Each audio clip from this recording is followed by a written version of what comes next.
Visakha steel plant ప్రమాద బాధితులను మాజీ సీఎం జగన్ పరామర్శించారు.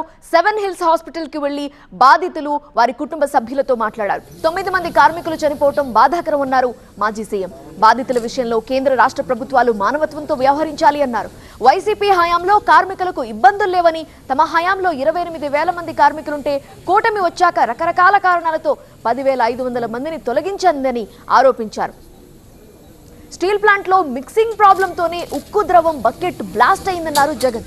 14 నెలల కిందట ఇటువంటి ప్రమాదంలోనే పెంటయ్య అనే కార్మికుడు చనిపోతే ఇప్పటి వరకు పరిహారం ఇవ్వకపోవడం అన్యాయం అన్నారు.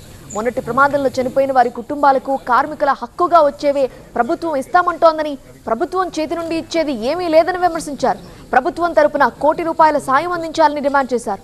లేకపోతే తాము వచ్చాక సాయం చేస్తామంటూ భరోసా ఇచ్చారు.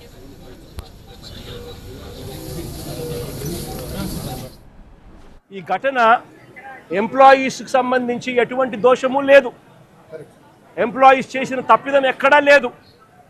మరి ఈ ఘటన ఎలా జరిగింది అని అంటే, ఈ పాట్లో పోస్తా ఉన్న ఈ లిక్విడ్ మెటల్ ఎందుకు బ్లాస్ట్ అయింది అని అంటే మిక్స్ ప్రాబ్లం ఉంది.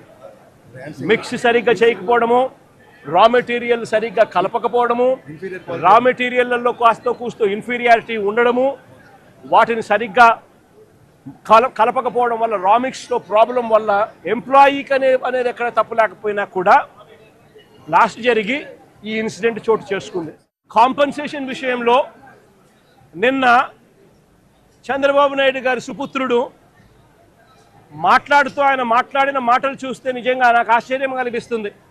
మానవత్వం అన్నది ఎవరికైనా ఎక్కడైనా కానీ కొద్దో గొప్ప ఉండాలి కదా, ఇలాంటి మనుషులు కూడా ఉంటారా అనిపించింది. నిజంగా ఆయన అంటాడు ₹1,72,00,000 ఇస్తా ఉన్నాము అని చెప్పి.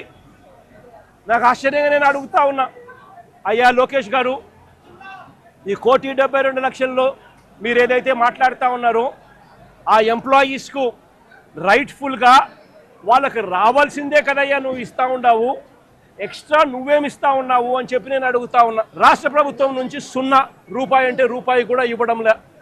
మరి నేను అడుగుతా ఉన్నా, ఇక 1.72 crores ఇంకొకటి నువ్వు ఇచ్చేది ఏందయ్యా బోడీ, అని అడుగుతా ఉన్నా. రిస్క్ ఇన్సూరెన్స్ ఈ రూపేణ వాళ్ళకు వస్తూ ఉన్న ₹1,45,00,000 ఏదైతే వస్తూ ఉందో దానికి అదనంగా మరో ₹1 కోటి ఖచ్చితంగా వాళ్ళకి ఇవ్వాలి.